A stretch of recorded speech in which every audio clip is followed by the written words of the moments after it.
Yeah, so I think there's a pretty big demarcation that happens between. So one can do extremely well by just being a passive investor, just investing in index funds and so on, and one never needs to study a business or any of that, and you'll end up with a great result.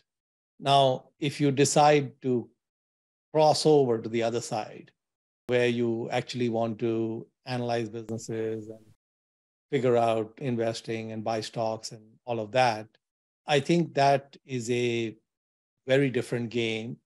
And I think that game would take some time to master. And probably there's no better way to master it than to take arrows in your back. So as you invest, as you make mistakes, you should endeavor to learn from those mistakes, and you should endeavor to learn a lot from other people's mistakes. So I think when you move from passive investing or index investing to active management and such, you have to have a framework. So you start with a framework. So some first few pieces of the framework is, how many stocks does your temperament say that you should hold? Are you comfortable with 5 or 10 or 20 or 30? So that needs to fit, what your temperaments, etc. are.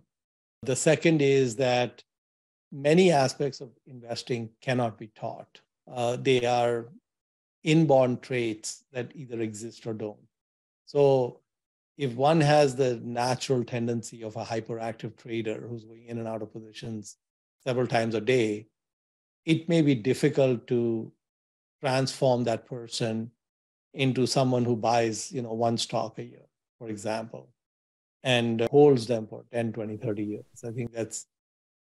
I think knowing your temperament and knowing your aptitude and comfort level and style is really important. So you start with some baseline of some things you read and figure out what kind of seems to be and I think reading everything you can that's been put out by Warren Buffett and Charlie Munger and all the Berkshire Hathaway meetings, which are online now at buffett.cnbc.com, which is a tremendous resource, hundreds of hours of video, two greatest investors ever, is a great place to try to understand what your framework should be.